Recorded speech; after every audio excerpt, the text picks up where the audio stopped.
millions of vulnerable Americans struggle to get reliable transportation to their medical appointments.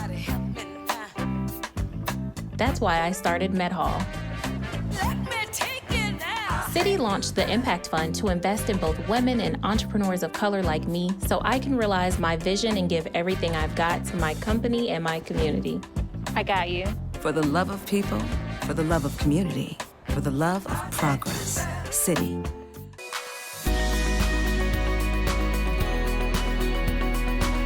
Hello, and welcome to the PaleyFest Fall TV Previews. I'm Allegra Frank, Senior Editor at Slate, and I'm delighted to be your host for this special conversation celebrating Paramount Plus's new animated show, The Harper House. I'd like to also thank PaleyFest official card and official sponsor, Citi, for helping to make this event possible today. And we're thrilled to welcome the members of the series' gifted cast and creative team. So please welcome the cast members. Today we have Rhea Seehorn, who plays Debbie Harper, matriarch of the house. We have Jason Lee, who plays Freddie. Hi, Jason. We have Ryan Flynn, who plays Todd Harper. We have Gabourey Sidibe, who plays Shauna Bradley. We have Nyima Funk, who's Katrina Bradley on the show, and Gary Anthony Williams. You were so close to pronouncing my name right. And then from the creative team, I'd like to introduce Brad Neely, the creator and executive producer, and Katie Krentz, fellow executive producer. Hi, everybody. Thanks for joining us. Hey, Ryan, how come none of the cupcakes are missing? I know they told us we weren't allowed to eat in the last one, but you guys want one? There's a couple vegan options. I got a rice cake in there. I love that all day the cupcakes are still there and not. Yes. Do you not have any friends, Ryan? Is that the problem? I'm not even allowed inside. I don't know if you noticed. I'm a wild person. They won't even let me in there, and so I'm out here. I want to see some extras in the background barbecuing right there. Yeah, doing that. Doing that Allegra, I'm here. I'm here for you, Allegra. If you need help, thank you. Okay? Truly, my stomach is just quietly growling here, staring at those cupcakes. Yeah, right. So. They look good. Yes, please do not show those again, Ryan. My mic is very sensitive, and we don't want to hear my stomach. So, thank you for that lovely, rambunctious introduction. I want to start with Brad, creator of the show. So the Harper House, to give you guys all a little background, I'm sure the cast here is very familiar with this premise, of course, at this point, but it follows an overconfident, we should say, female head of household, who is Debbie Harper, Rhea Seehorn's character, as she struggles to regain a higher status, if you will, for herself and her family of similarly unique people. After she loses her job and they have to move from the rich side of their small Arkansas town to the poor side, it's called. So in order to help save money and get themselves back on their feet, they've moved to this Harper House, the historic Harper House, which is this Victorian old fixer-upper that they have inherited. So that's sort of where we start off in episode 1. And of course, many a hijink ensues, as is often the case. And Brad, tell us a little bit about where this story came from. Whenever Katie Trentz came around asking me if I had any new ideas to develop into a show, I put together a short list. And this one was both of our favorites because it was sort of like the most open-ended, a family show with a female lead. She and I have known each other for over a decade, and we've, kind of crossed paths, but always been talking about this idea of a female Homer or a version of that. And so it was kind of like, okay, it seems like this is the time to do it. Let's do that. What are the ingredients? I grew up in Arkansas, and I had a similar experience of, moving from one type of community to a community that's a lot like we find the Harpers in. And I feel like it was one of the better parts of my life. So I just kind of wanted to draw from those experiences. I mean, as someone who's seen some of your past work, I'm thinking of your Adult Swim work, China, Illinois. The show's sort of been an interesting change of pace in that it's more reminiscent of, you know, the Simpsons, Family Guy genre of animated sitcom. And I'm curious why you decided to leave this more, I want to call it absurdist, the sort of absurdist mode with your previous work, and pursue something a little bit more grounded, insofar as the show with such weirdo characters is really grounded.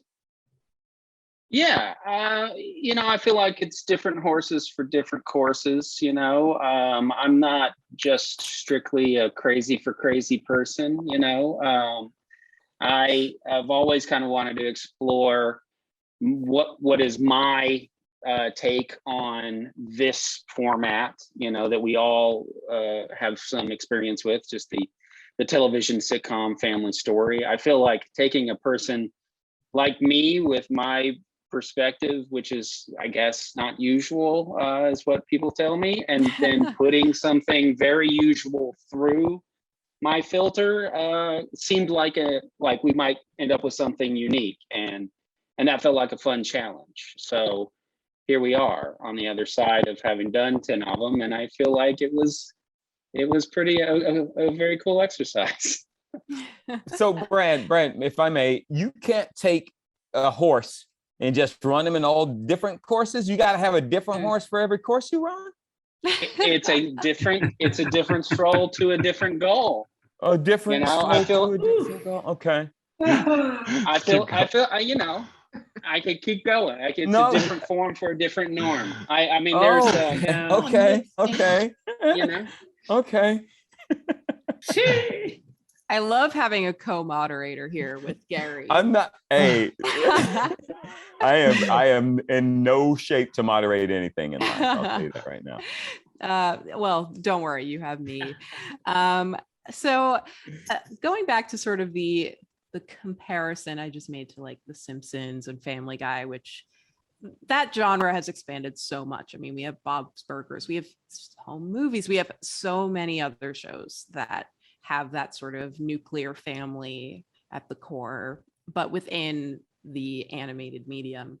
And Katie, is fellow executive producer, I'm curious about your thoughts on this too, is that unlike Bob's Burgers, Simpsons, Family Guy, which have the patriarch as, you know, the lead character, that are very much, there's a male lead, and the family, of course, have their own plots too, and emerge as very distinct characters as they do in the Harper house.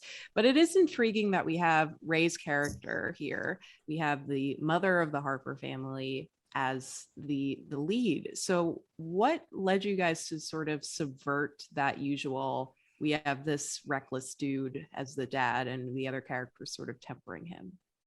I mean, I think I've sat in a lot of screenings for other shows where, you know, you see the mom in the kitchen at the sink with her hand on her hip, just reacting to her husband and being like, "Oh, honey," you know, and I just got a little tired of that. I'm like, that's not me. That's not who I am. I'm a wife. I'm a mom. You know, I swear I have a glass of wine at night. Like, you know, I like to go skateboarding with my kids. Like, I don't see that version of me or a lot of women out there. And so I think that was just something that, you know, Brad and I, you know, we worked together at a previous company and made a pilot that went, you know, didn't go all the way. And I was just so taken with his female characters in a way that I hadn't seen a lot of other male animators and artists kind of create. And I'm just like, I gotta make this show with you, Brad. Like, we have to make this sort of female forward show that has layered and flawed female characters, not just Debbie, but all of the women on the show. And I think that was, you know, that is what differentiates the show from a lot of the others out there, is that you're going to see real women, real characters of all walks of life, and not feeling like a kind of a carbon copy or, you know, something like these are flawed ladies. And I'm so excited about it for everybody to see it. Awesome. Well, I want to turn to some of those real women and men, these real life I don't know if I want to call you guys flawed. I don't know you well enough yet, but these real people bringing these characters to life. So I want to throw to the cast here. And obviously we've talked a little bit about some of the characters, particularly Debbie. So Ray, let's start with you. Tell us a little bit about your character from your perspective.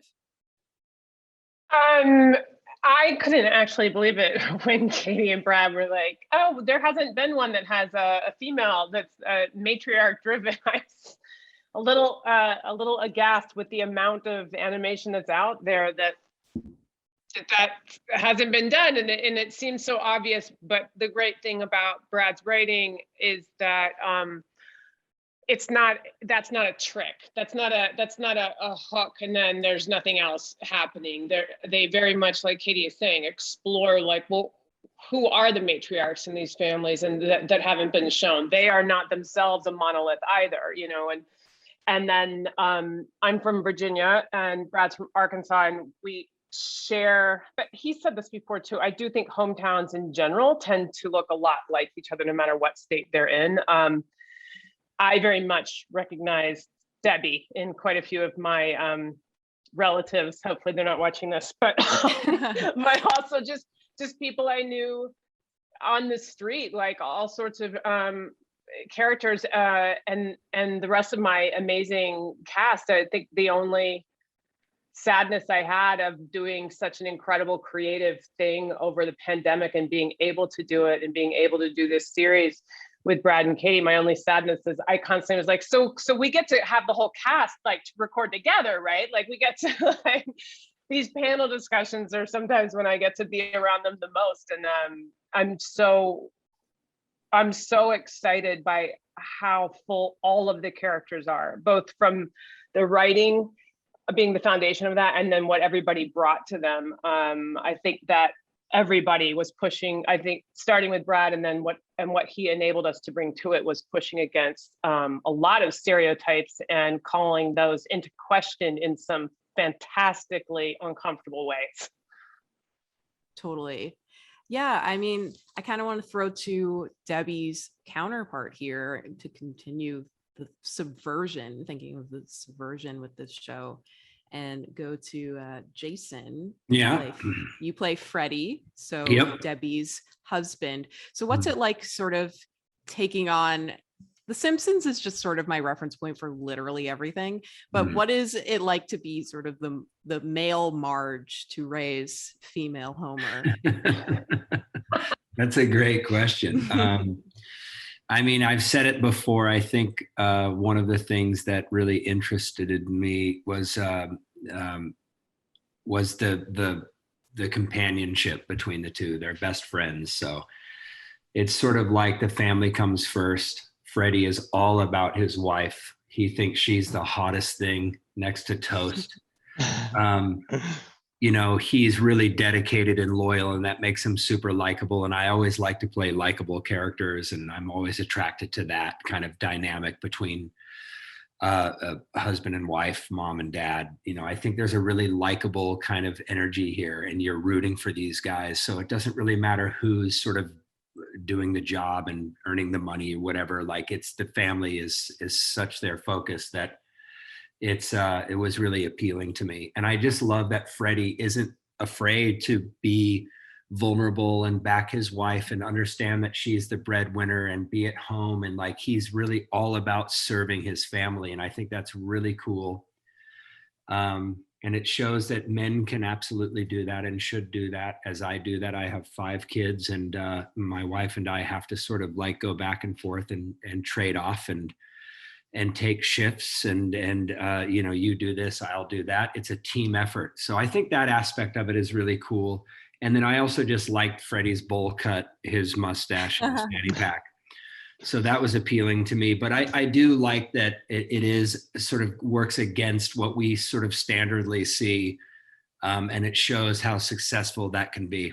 And I think that's really, really smart of from the show that it can be that and show that.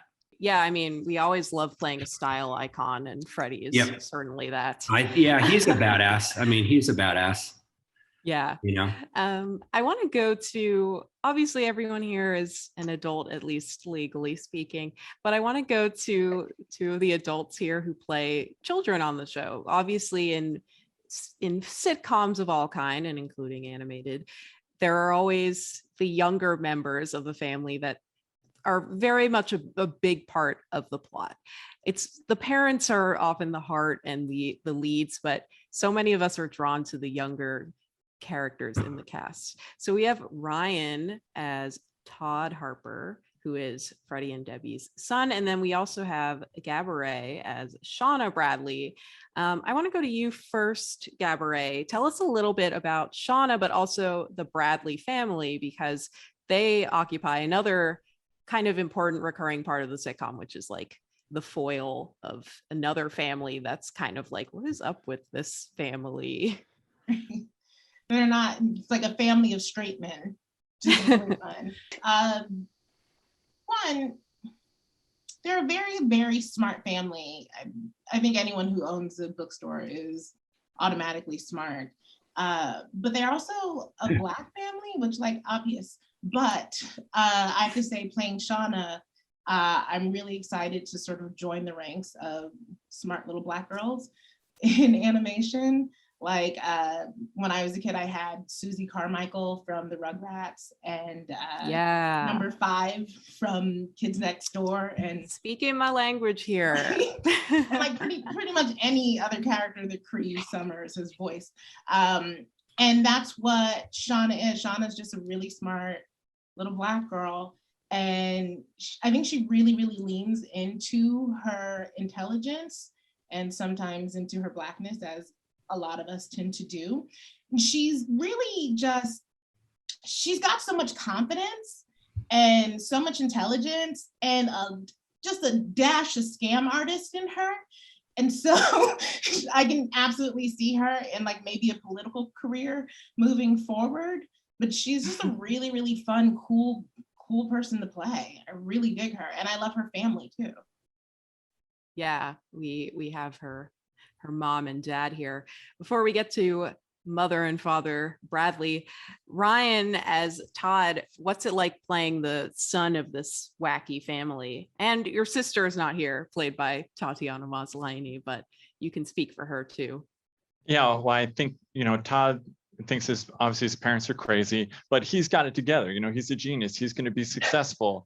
And he's got this, smart ass way about him that everything's going to be okay. But it wasn't okay. His mom lost her job. They had to move to the other side of town, and he's not at the rich school anymore. So he's having this identity crisis. Like everything that he thought he was is being questioned. And that's where the series starts. And you see moments of him and his sister, who's, almost basically like a wild animal, but how much he loves her. And as he struggles with this class issue and his own identity, his love for his family. And that really excites me about the series. Yeah, the class element is a really unique part of this. I mean, right from the beginning, the idea of leaving the rich side of town, right? And then establishing that construct of there is a rich side and there's a poor side. And I like what Gabourey was talking about of like, we have these characters who are Black and really embracing their Blackness. That's not something we're obscuring here. I mean, Gary, I appreciate that your character's name is Bengay, this is not something that we are obscuring at all. And I wonder both for Gary and Nyima, but also Brad, how central was that the class and also racial lines to crafting the show from the get-go? And how much did you guys discuss that element of the show in the creative process and voiceover process? Well, we can call it what it is. We can say that they moved from the white side of town to the colorful side of town. And I think that's a really cool dynamic, because you see this family who is basically at the height of their game for where they live. And that's how you kind of have to be when you're Black. You have to be the smartest. You can have a bookstore, they're going to be used books. They don't let us have new books. I'm kidding. That's not true. That is not They a don't true. let us. They don't let us. We are not allowed Just to let us have. start reading. They don't let us They won't read. let- No, they won't. We can only sell used books. That's the oppression that we're dealing with here. No, I think what you see in the Bradleys is a family that has, call them bootstraps or whatever you want to call them, but they are the family that has pulled themselves up, and they definitely, with their daughter, instilled her with a sense of purpose and intelligence, and that certainly comes through. And scamming, because that's part of it also. That's life. But I love that this family is there and that they are unapologetic about who they are and what they represent. And because I think often you can have a white family move into a neighborhood and you immediately go, "Ooh, so, welcome, we have to make you feel welcome." That's kind of how it is to be Black in America. You are always making sure that the white people around you feel comfortable. By the way, you guys good? Okay. And I like that this family doesn't do that. That they are, this is us, we are here, you'll come to us, as opposed to us coming to you. For sure. Brad, how much were you thinking about this or talking with the rest of the cast about these parts of the story while you guys were writing and working behind the scenes? It was central from the get-go. I wanted to talk about it, about kind of the live wires in America, you know, gender, as we've talked about, race, class being kind of the kind of hidden unifier behind some of those issues. You know, those are the things I want to talk about and find a way to talk about it in a funny way where we all kind of can find a commonality to laugh at a very obvious, stupid part of our shared society. So we wanted to make a show where we could point out how white families can fail, you know, and have them learn and grow. Because I feel like that's what sitcoms should be doing, is taking characters and having them start off in a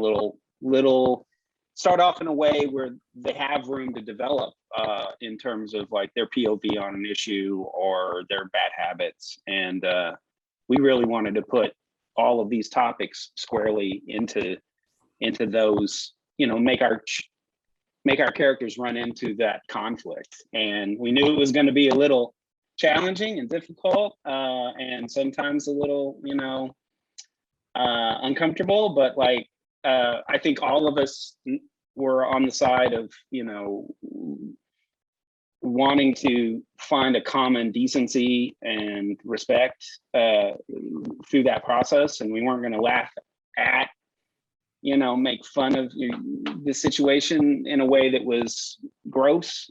So I feel like, you know, we all knew what we were doing, and I'm really proud of it.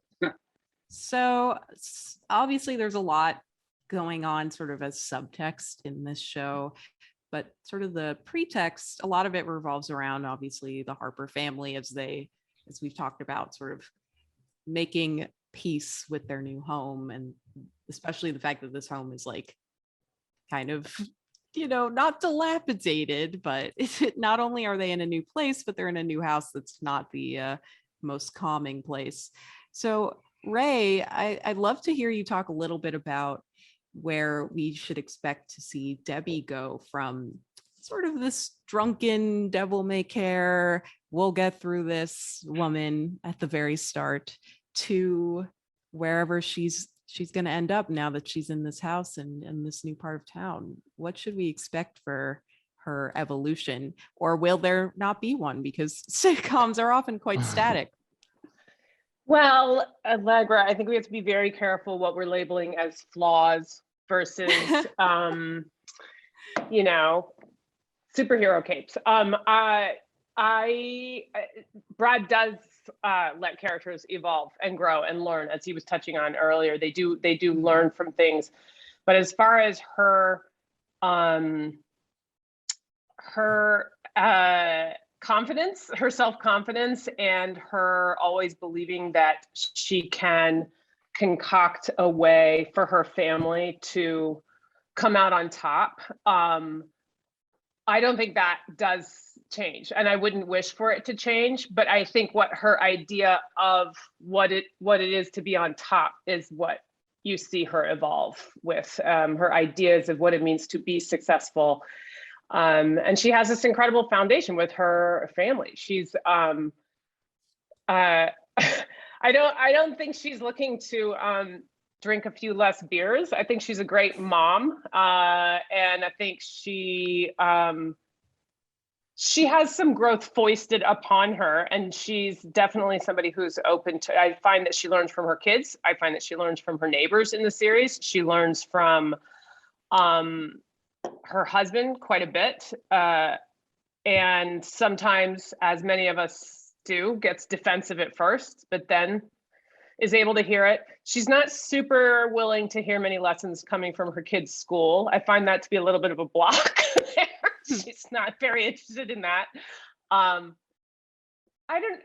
find her evolution and the changes that we see her go through as incredibly realistic. She is who she is, but she is changing how she sees the goals that she's trying to reach, and I think she starts to see more and more and more what is actually the most important things in life, through a lot of very crazy adventures before she gets there.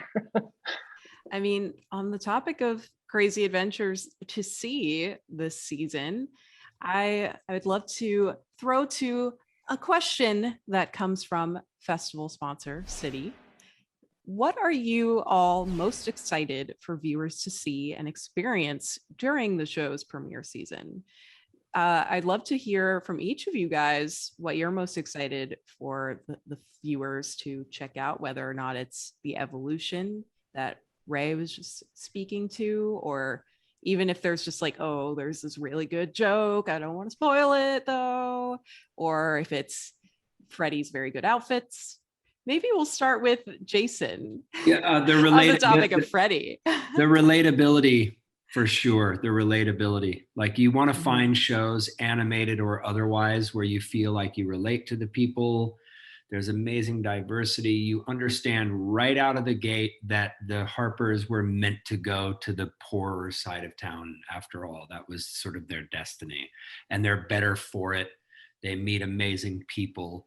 They open their minds, and it's just, comedy-wise, it just makes for a more colorful, vibrant, dynamic kind of a comedy backdrop. The whole thing is just brilliant in that way. Like, the show is not a show if you're shooting the Harpers still on the rich side of town, it's not the same show as shooting them where they are now, and that's what makes it so interesting. And you're rooting for these people. So right out of the gate, aside from everybody being really attracted to Freddie, which is obvious, that's just going to be right out of the gate. Just the vibe of it, the relationships and the love and the family and the friends and of course it's really, really funny. That would be my 2 cents. Right. We can't forget the comedy here. Yeah, that's right. Gary, is there anything that you're really excited for people to see once the show premieres? Yeah, I wrote that thing for Jason just now. So I think okay. I love you, Gary. No, Jason, I love you more than you know. If you will actually look under your chair, I've taped keys to a new Tesla plaid under there. Okay. Yeah, I do. There they are. There they are. I mean, we've only talked about the black side of this town and the white side of this town, but then there are so many other cultures and colors in this. Yeah. So I think let's not forget that too. But number one, I love how people are preaching the love and this and that, but the humor is what's going to drive this thing home, as far as I'm concerned. Because to deliver that pill that we're delivering, We got a very funny, very sweet coating of sugar and humor Yes. around that thing. And I say that, Nyima Funk, as a Black man. I'll take my Oh. questions off the air. Oh, okay. I think, can I just say, I think people are going to love seeing a family thrust into a new situation, which the entire world has been with this pandemic, and sort of having to deal with something that is like, it's out of my control, and almost feeling like sort of stripped down. And we all have to do it together. And this family all has to, they all have to do it. They have to work together in order to survive. And I think that's cool and funny, because that's funny. Survival is funny. It is.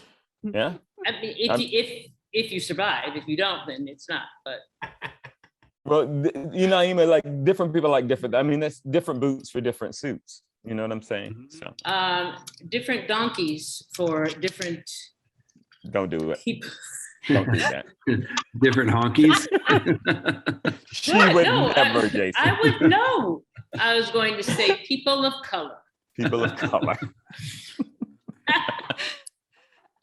Ryan, what about you? Or is there any particular episode you might be excited for people to see? Yeah, I don't want to give anything away, but definitely the final episode, both for the story, there's a big reveal, and also for the character Todd. He's kind of bubbling along throughout the season, and then he boils over in the final episode as his storyline parallels a big secret that the show has. And also we had a lot of fun when we were recording, because we got to push Todd to different levels of screaming, and I think everyone in my hotel was like, well, are you okay, dude? Are you okay? Oh my God. Gabourey, what about Shauna? Anything exciting about Shauna's arc that you want viewers to look forward to? Yeah, I'm sure. But I have to say my favorite thing is actually not Shauna related. Okay. Yeah, sure. That's But there's an episode with like, it's like I don't want to give anything away, but it's like the house of 1,000 sexy corpses, which is like the funniest thing. I remember reading that and screaming, laughing to like cough, because there's like a lot of dead people who are also sexy. Do with that information what you will. It was literally, it was surprising, Gabby, to read that script. Like, wait, what? And what's still operating? Wow. That's a good one. So look forward to that. I mean, that's a teaser. That's a real teaser right there. Ray, you got a teaser for us? You talked a lot about Debbie's story and what we should look forward to. No, I'm like sitting here wondering like what we're allowed to say, because there are so many episodes. Every single script, I laugh out loud reading it. Every single script. I definitely enjoyed one that has to do with I guess Brad, am I allowed to like baby talk, or sort of women who raise the octave of their voice in certain situations. I had a lot of fun with that. There's also one where Ollie tries to save the world. I think I can leave it at that. That was very, very, very funny. Man, there's so many. You will be treated to listening to a variety of sounds when Debbie can't keep control of her intestines. That was exciting. Oh my goodness. Sexy corpse, loss of intestinal tracts. Didn't know where this show was going. Still don't, but I'm very curious. Good stuff. Yeah, there's and there's a lot. We don't have them here, but Roberta, that plays my best friend Tanya, Calindra's is so funny. So is the whole Dang family. There's so many other great characters you meet as well. They're awesome. And then you can see if you can try to spot Brad every now and then. He plays some of the people. Oh yeah. Well, Brad and Katie, you guys have probably, I think it's fair to say, been with these characters in this story the longest of all of us here. Now that it's almost out into the world, what are you most excited about seeing, sharing with the viewers? Katie?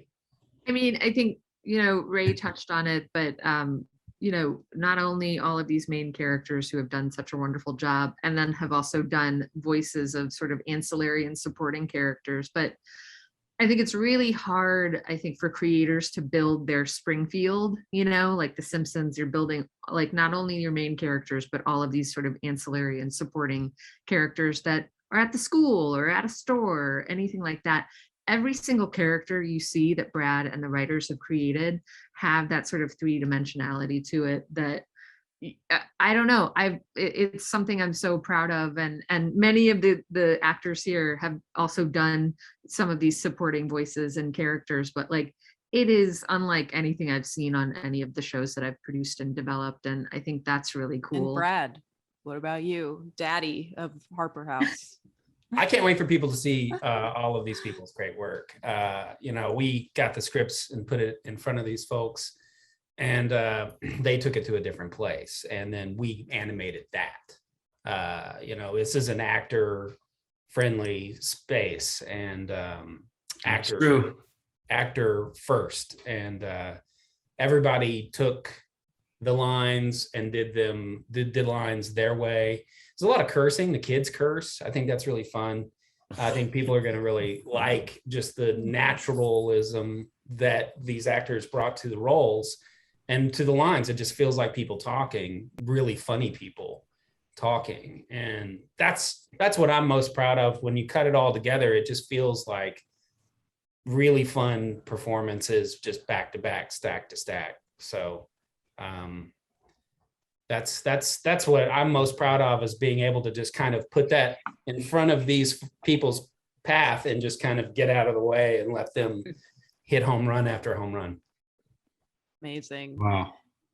Well, talking with all of you guys, I definitely believe that this is a funny, very smart cast. So it'll be exciting to hear you guys all playing off each other in the show. Thank you guys so much for chatting with us about the Harper House. This was a lot of fun, and we're excited for the show to premiere.